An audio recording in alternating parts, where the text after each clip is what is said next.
Hello, welcome to Career Bitables. I am your host, Analia Mendez with Signature Careers.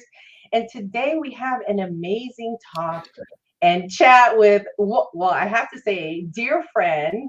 And we'll talk a little bit about how we met later, Dr. Santor Nishizaki. And I'm so excited that you're here. You are a professor of A lot of different things. I teach business classes, leadership, international business, marketing, things like entrepreneurship. And you also have your own consulting firm, Mulholland Mhm. Consulting Group, where you do amazing work with teams. And you're going to get into that a little bit more later. Sure. And then you're about to release your brand new book, which I'm super excited about. I do have a copy. Sorry, everyone. A copy before everyone does. Recruit, retain, and reimagine the future workforce, really with Gen Z. And I know the generational topics are such hot topics right now, especially after COVID and this pandemic that impacted all of us. So hmm I'm excited to hear more about what that looks like for you right now and what got you motivated to talk about this amazing topic that we all want to know more about.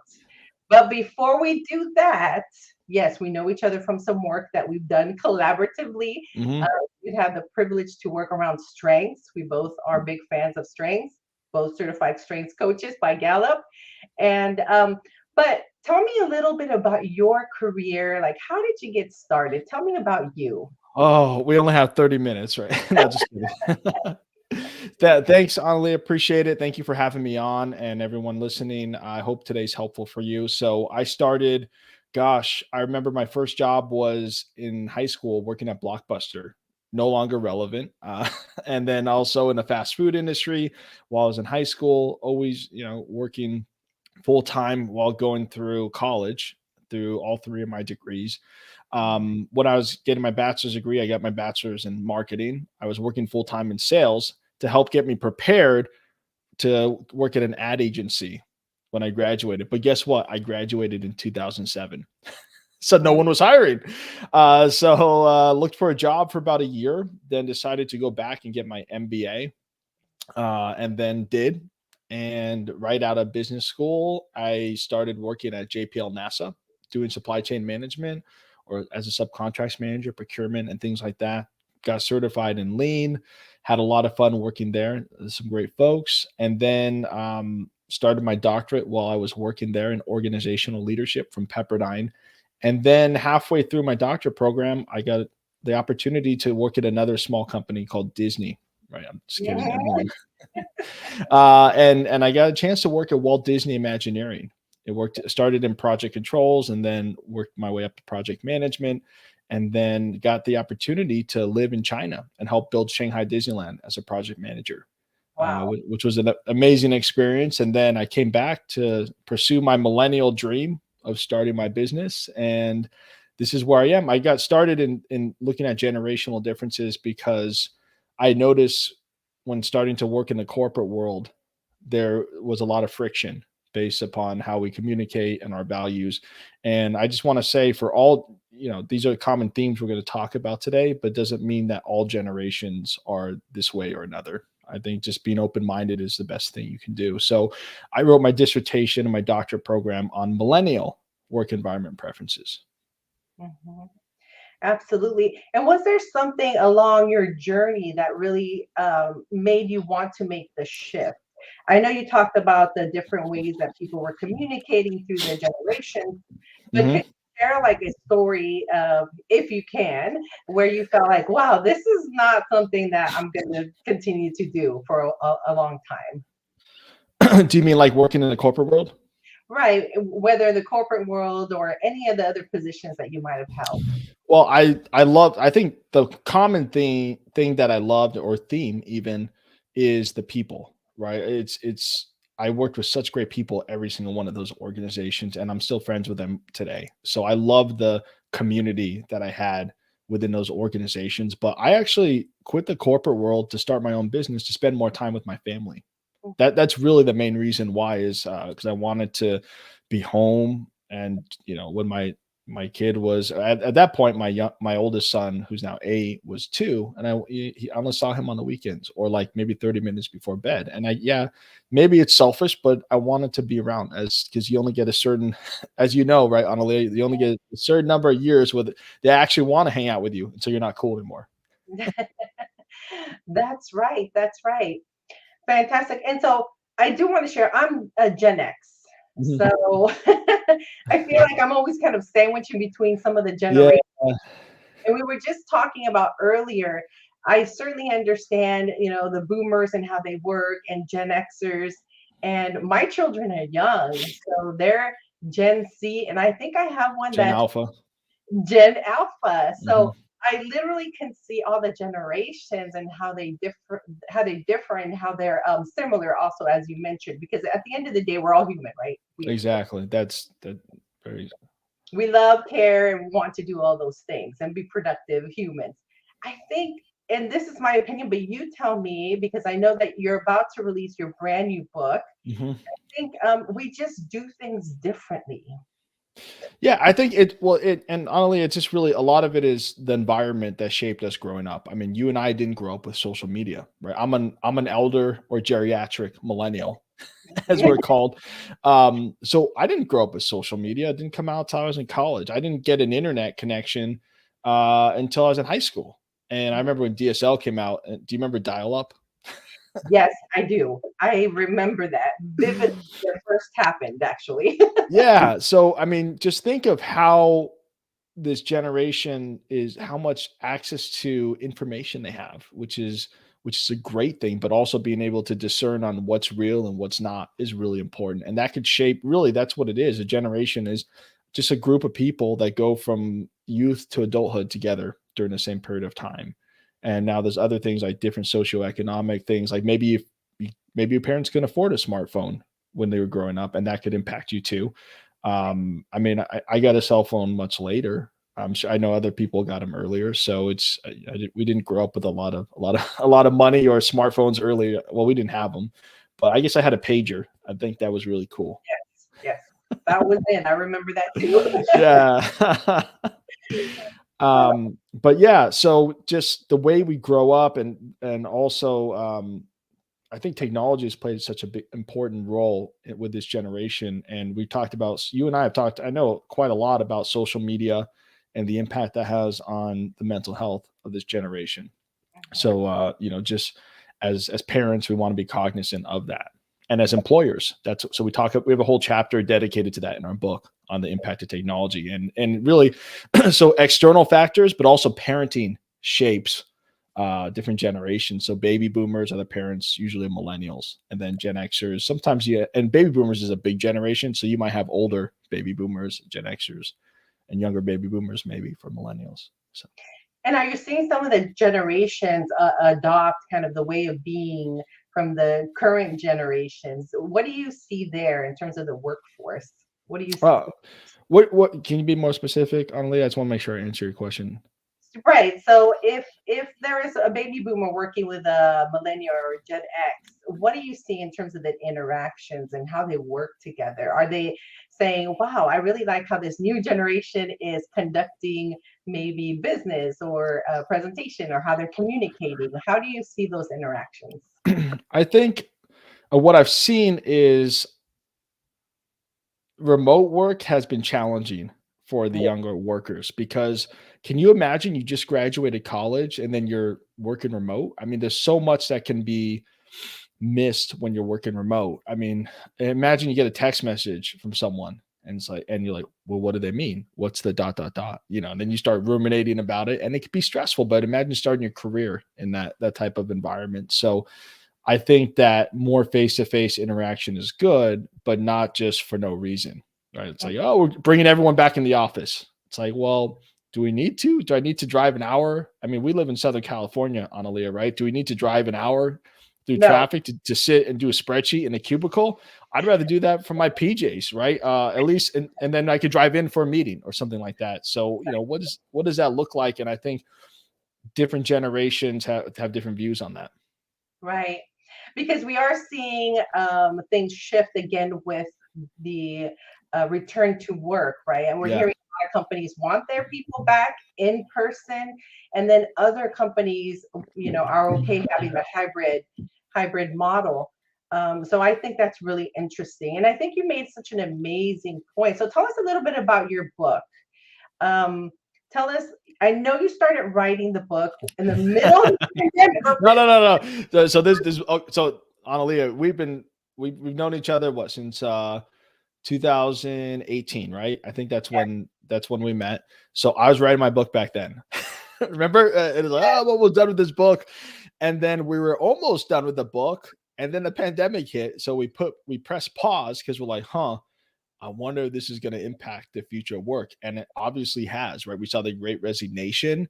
Right. We've seen inflation. We've seen so many different things that have happened in the last 3 years. So we pressed pause and waited. And then we did another study to find out from working Gen Zers across the country. We hired a market research firm to find out what does Gen Z want after the pandemic is over? And also, how has it impacted them today? So a lot of our data, we found that they want a hybrid work schedule. Not a lot of people would say, "Oh, well, Gen Z, they want to work remote." It's not necessarily true. The majority want a hybrid work schedule. For all the folks that are in training and development, they actually like a hybrid, not just online. A lot of people think, "Oh, well, they grew up on a cell phone, so they want to do everything virtually." That's not true. A lot of what we saw was face-to-face training, and when they want to have communication with the supervisors, they want that to be face to face too. So leaders are going to have to figure out for all generations, how do we structure time in the office rather than just show up to work? Because that's, to me, a little bit of a lazy way of thinking of productivity. Oh, if you're at your desk, you're working. That's not always true. We've seen people go online shopping or be on Facebook, right?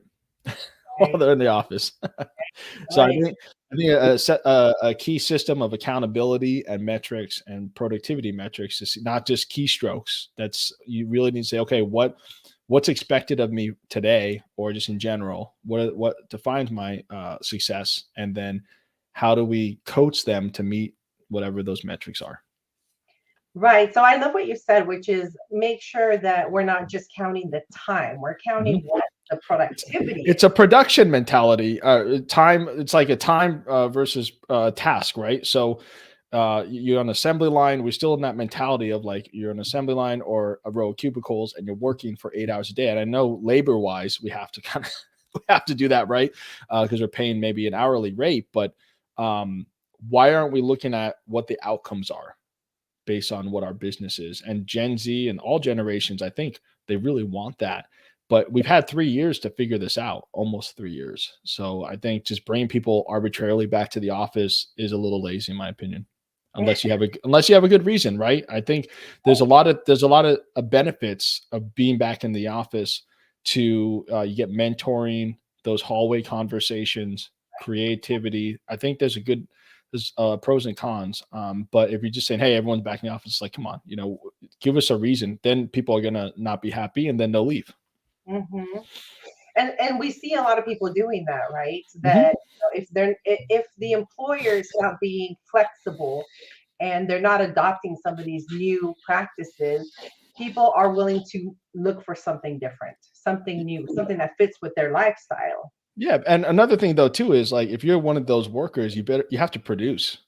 I mean, not everyone's made to work from home, right? I mean, we've seen it. I went to go see Avatar, and like the theater's full in the middle of the day. I'm like, what's going on? Are these people? Should they be working? I guess they're taking a 3.5 hour break.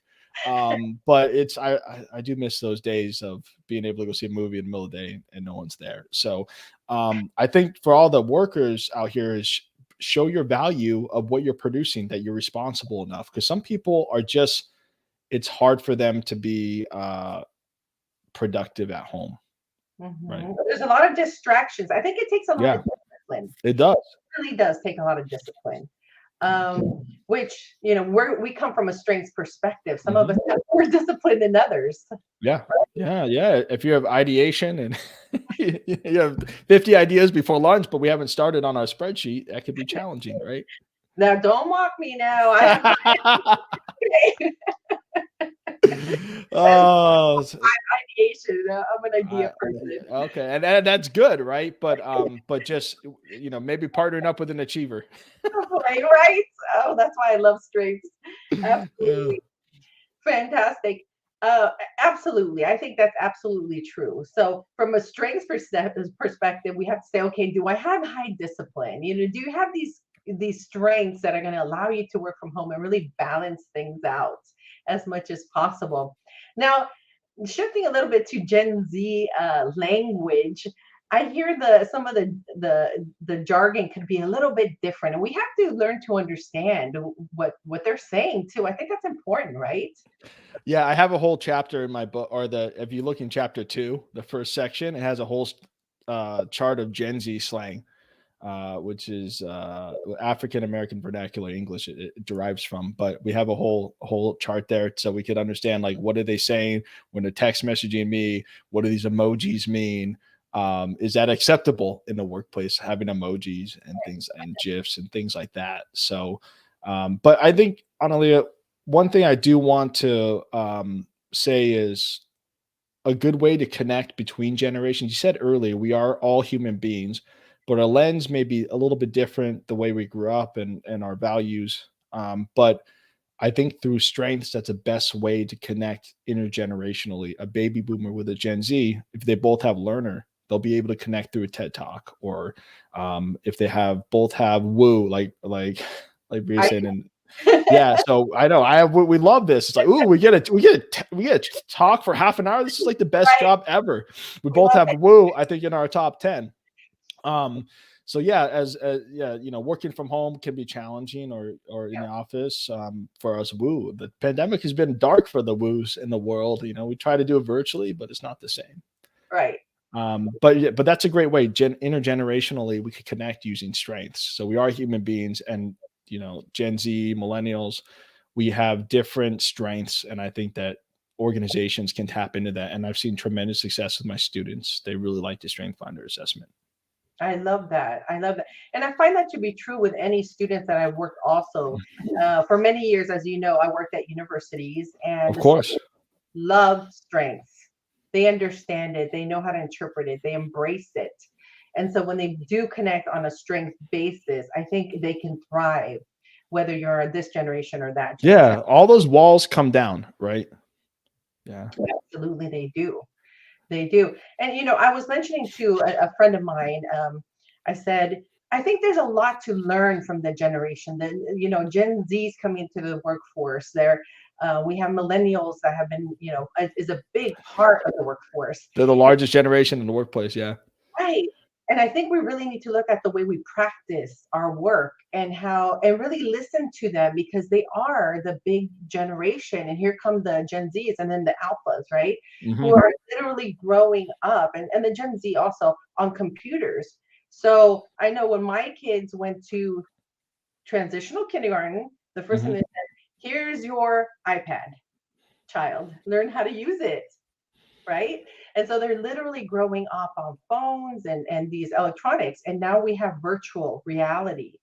And it's so interesting what's happening right now. Yeah, and I think keeping them off of technology as much as you can is a good thing, and there's a lot of research to I mean, it's great for learning tools, but social media has really challenged the self-esteem of this generation. And realize, can you imagine?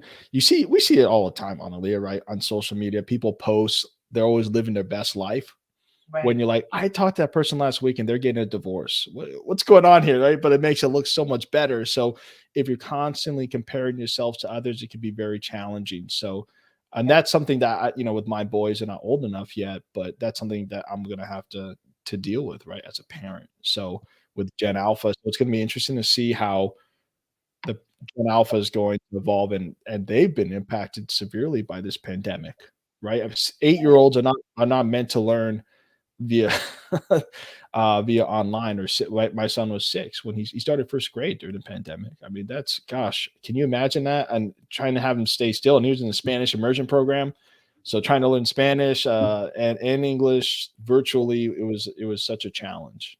It And then was. for all the parents too. That's right. And I And the think teachers. Thank you, all the teachers. If there's any teachers listening, thank you for everything that you did. We really appreciate you. I know all the educators. I'm constantly Yeah. saying that to my kids and teachers. I so appreciate Me you. too. Still to this day, like every time I see them, thank you. Thank you. Not that I didn't before. I was, Yeah, but same, but it's they no, really I mean, my experience, they really stepped up during the pandemic, and it was like an impossible task to all of a sudden be a virtual teacher to kids, right? It's right. difficult. Absolutely, absolutely. So, how can we retain and well, first, recruit, Mhm. retain, and just reimagine the workforce? And I know that's a lot, and we've talked about some of this, but in a nutshell, what are three tips that you would provide maybe a recruiter and an employer trying to attract these new generations? Sure. Well, one of the first things is to make sure that from a retention and leadership, uh, I guess you say perspective, is to connect your Gen Zers and all employees, not just Gen Zers, but all employees to the purpose of what you do. So I give the example, like let's say you have a Gen Z intern that's coming in and has to do a spreadsheet or a report. Connect them to why that's important and the impact that that creates. That I mean, you can do this for all generations, but we found in our research that Gen Z, just like millennials, care about purpose and impact and passion. Those are all important to get in their first job. And I think that, and even more than money, there's other research out there that says they'd rather work for a company of purpose over money. So if there's any government, nonprofits, that's a really good way to sell them and pitch them and to keep them. And then training your leaders to actually be better leaders. I know, Analia, this is kind of what we do, right? We talk about this all the time. It's like we promote people based on their technical expertise, but then we don't train them on how to lead. The money's nice, the extra money, but we kind of setting these leaders up to fail. So if people get promoted for the first time into a leadership role, train them on how to deal with people. That's really important. And it doesn't need to be expensive. You can watch episodes like this or do book clubs. And then that will help keep your Gen Zers more engaged. Right.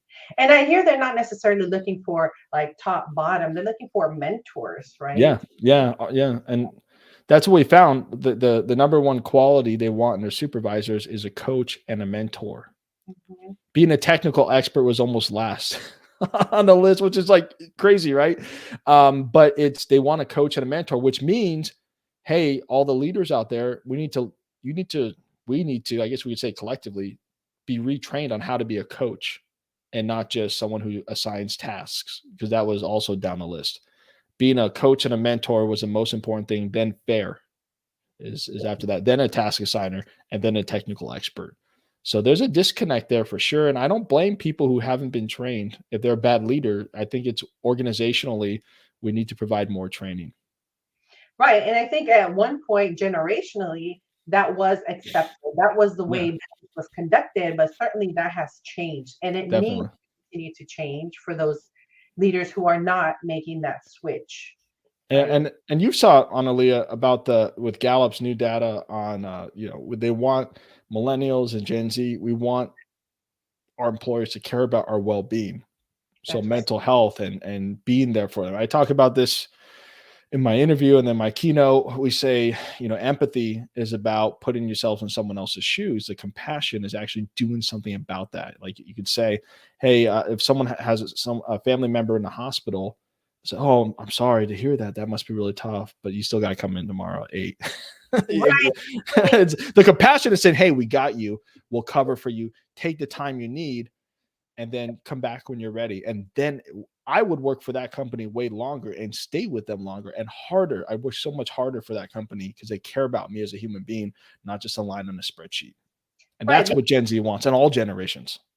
Right, because they're gonna remember that moment, that very Yeah. difficult moment in their life where they said, "I'm sorry," but then you have to come in and do the work and forget about what just happened, And right? we've seen that in the news, right? There's a lot of these chain stores that say, "Oh, this person had to come in at the day they put their dog down," or it's just terrible stories, and or getting laid off via email.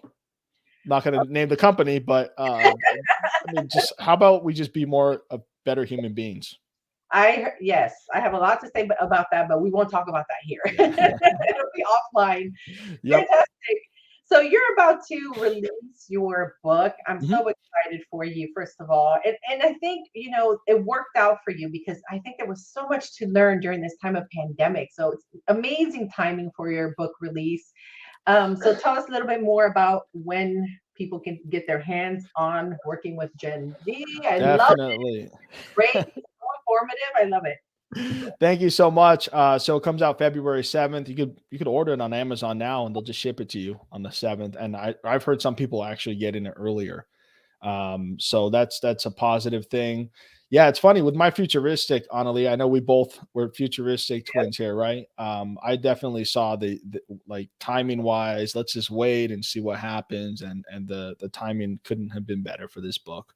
So yeah, it comes out, and we actually have an Audible as well. So like me, I like buying a book and I'll listen to it first, but I'll buy it simultaneously. Then I'll go back and mark it up. So there's an audio book too. If you live in Southern California, you'll probably crush it in 2 or 3 commutes, especially Los Angeles. It took me an hour and a half to get to work the other day. So Oh my goodness, I love it. It's always such a pleasure. And so we have, I don't know if there's any time for maybe a few questions. Any sure. questions? I see Bria, hello. Thank you for Hey, joining us Bria. today. So excited. And she says she's excited about the book. I know, Excellent. Thank you. it's so amazing. Any questions? Let's see. Let's just wait a few minutes. But while we're waiting, is there anything else? Any last thoughts as we wrap up this session? Sure. And one of the other things that I created was a podcast called the Zillennial Leader because we say okay, it's great, we should provide training, but a lot of organizations don't have the funding to hire people like you and me, which is understandable. So I created this podcast where I interviewed millennials and Gen Z leaders who have done amazing things. Actually, the CNN Hero of the Year, she was on my podcast in our first season. So I created this podcast as a free resource for leaders who don't have the funds in the organization for training. So Fantastic, fantastic. Well, we're going to wrap up Career Vitables today. Thank you for everyone that has joined us. I had, comments. We're excited to continue to see where your book goes and how many people are going to want to get their hands on it. I'm sure there's going to be a ton of people because it's just so amazing, so informative. And we wish you all the best with your new launch and let us know how we can continue to all work together.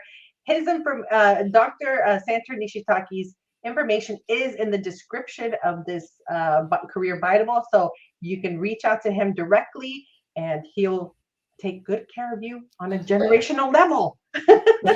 thank you so much for having me. I really appreciate it. Thank you for everyone listening and have a great rest of your day. Fantastic. Thank you. Bye bye. Bye bye.